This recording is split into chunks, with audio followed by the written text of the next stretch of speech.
Good morning, students. So the topic for today is AIDS.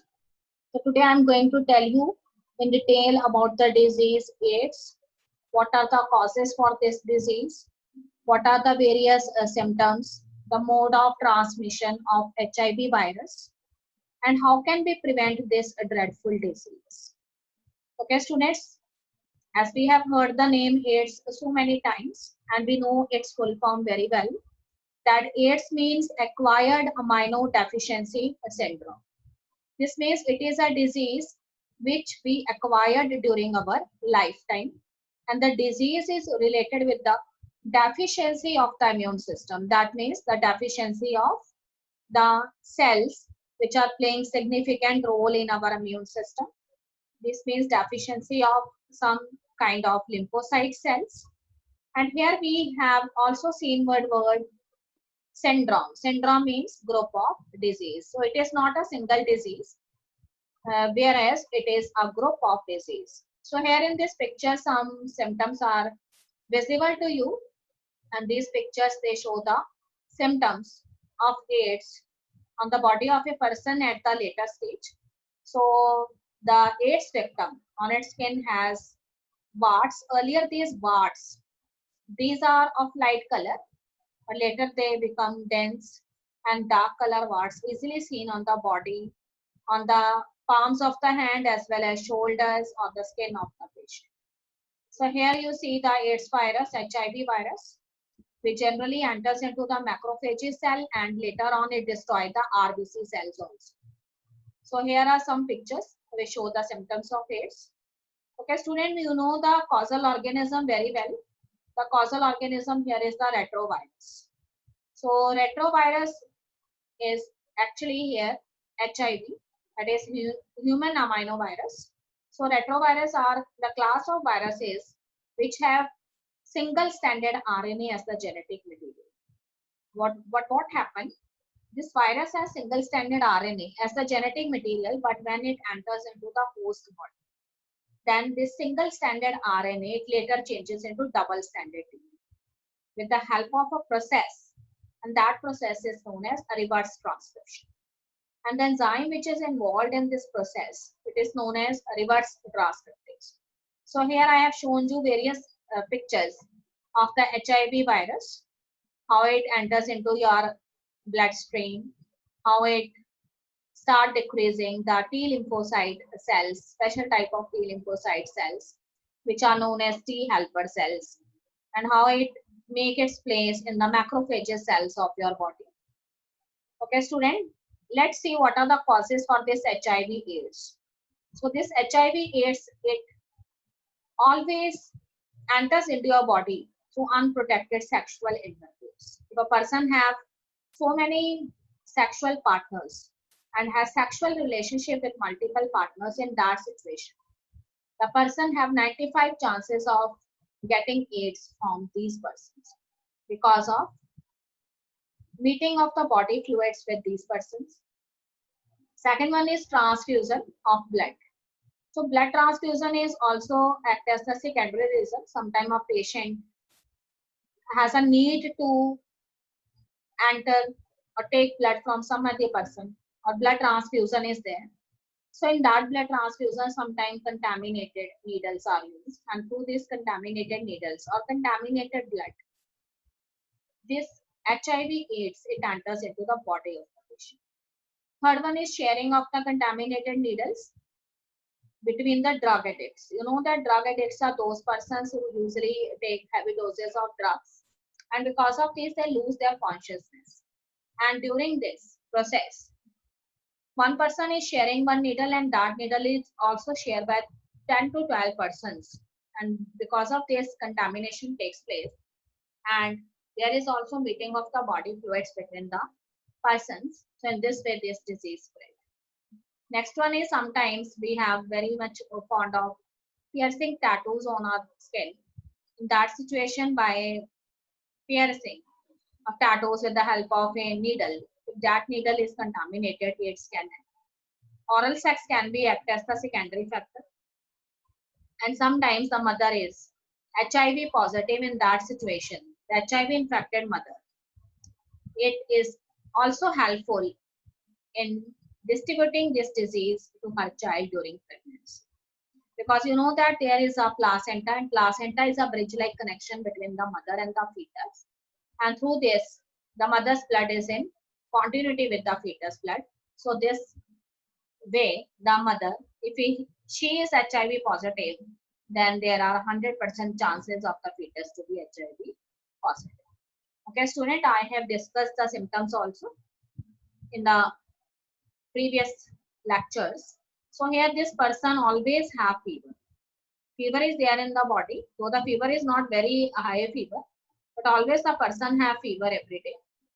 Then there is unexplained weight loss. That is the loss of the weight in this person is very easily observed. Earlier the person is a healthier one, but now the person becomes weak day by day. Loss of appetite. So the appetite of this person, it keeps on decreasing.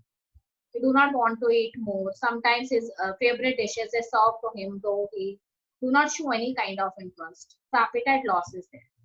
Nausea and vomiting is the another thing. The person lose his or her confidence. He always have a feeling of fear in it. And sometimes vomiting, diarrhea may also happen in this person. The person always feel fatigue, tiredness. He always want to sleep. He always want to take rest. So that is another very important symptom that is found in this person. Prolonged swelling of the lymph nodes is there, as you know that the pathogen is quite powerful. And it also decreases the T helper cells, which are the major cells of your immune system. Because of this, there is deficiency of cells in your body related with immunity. So there is a prolonged swelling of your lymph nodes. Then there is swelling in your throat also, which is sore throat, you can say.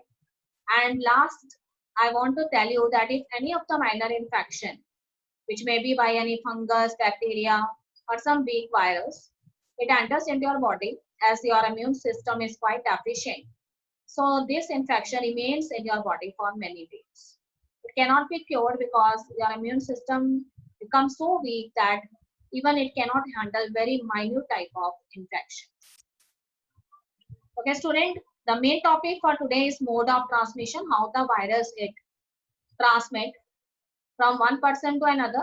So here I have written contact with the blood. If we are coming in contact with the blood of HIV infected person through close contact. So that if there is some intimate connection between the two persons, exchange of body fluids is there. In that situation, the transmission of the virus takes place. And transmission from mother to child, you know very well. And unprotected sexual intercourse, if we are not using condoms during sexual practicing, or the person has sexual relationship with so many persons and unprotected sexual intercourse is there. In that situation, the person can easily get the disease.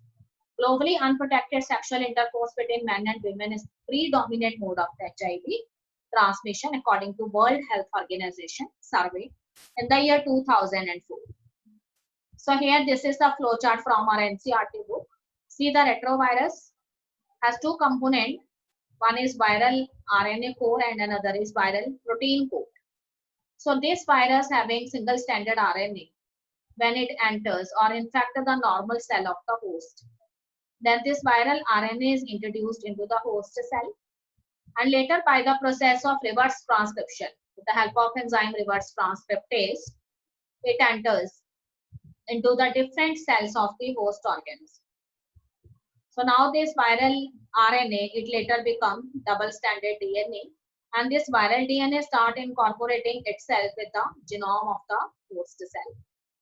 And in this way, the new viral RNAs is produced by the infected cells, and by the process of reverse transcription, double-stranded DNA, they easily found in the different cells of the progeny cells of the host organism, and in this way, the host organism becomes a factory of these viral particles. Okay, students, see the flow chart. Virus enter into the macrophages cell first. Then the RNA genome of the virus, it gets replicated from viral DNA with the help of enzyme reverse transcripted. The process is known as reverse transcription. Now the viral DNA incorporates itself with the host DNA. Now what happened? The new viral DNA it direct host cell DNA to produce more viral particles. And simultaneously HIV it also enters into the T lymphocyte cells from the macrophages cells. And here it replicates and form more progeny viruses. And these progeny viruses they are released into the blood. It attacks other T lymphocyte cells, and in this way the process is repeated again and again. So it leads to decrease in the number of the T lymphocyte cells in the body, and as a result there is deficiency in our immunity, and body is incapable of curing any minor kind of infections. Okay, student, how can we find out that the person is suffering from AIDS? So there is a technique which is known as ELISA technique. ELISA stands for enzyme linked amino sorbent assay. The principle behind this technique is, by this technique we can identify the presence of a particular type of antigen in the body or the blood samples, and if a person is infected with a particular disease, then all of a sudden there is increase in the number of antibodies to millions to trillions. As the person is suffering from HIV AIDS, so there is reduction in the number of T helper cells, T lymphocyte helper cells in the body. So this detects the presence of HIV AIDS in that particular person. So here 96 bells are there, where the blood samples they are put on, and later on based on the principle of antigen antibody interaction, doctors can easily find out whether the person is suffering from AIDS or not. So here I have written some common ways how can you prevent this disease, AIDS. So we have to follow safe sexual practices.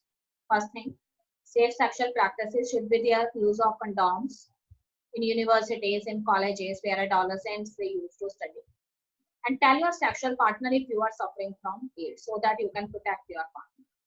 If your partner is pregnant, tell her that you have HIV so you cannot maintain any sexual relationship with her. Tell others who need to know about AIDS, tell them about AIDS.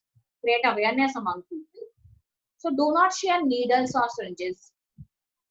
Whatever syringe, whatever needle you are sharing for your own purpose, damage it immediately. Do not share it again and again. Do not donate blood or organs, because during the donation of blood, if the hygienic conditions are not maintained, if the equipments are not well cleaned, in that situation, you most probably will get the disease. And organ transplantation, some minor operations are there. So what kind of equipments are used in those operations, whether they are sterilized or not, that can be act as a risk factor. So do not share your razor blade or toothbrushes with other persons. That can also act as a secondary factor for transmission of disease. If you are pregnant, get medical care right away.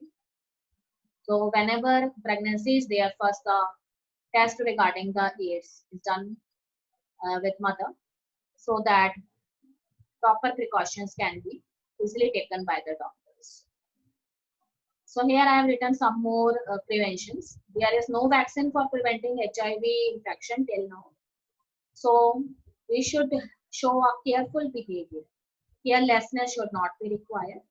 Otherwise, we welcome this disease in our community. Second one is that the risk factor is somewhat decrease in case of male community as compared to the women. So there may be certain reasons that women can be act as the main agents for spread of this disease or transmission of this disease. Certain women are involved in the task of prostitutions. If men they have such kind of sexual relationship with these prostitutes, in that situation they can easily get the disease. And sometimes if the man is HIV positive, so he can easily donate the disease to his partner. Third one is quick examination for blood products, organ donation should be done by the clinical authorities in order to avoid the disease. No sharing of needles, brushes, razor should be there, and proper sterilization of the dental and surgical instruments. because in these dental surgeries or such minor operations, there may be certain equipments which can be uh, contaminated, so their sterilization is required. Okay, students. So tomorrow we will start with the next disease, and that is cancer. So read your chapter regularly.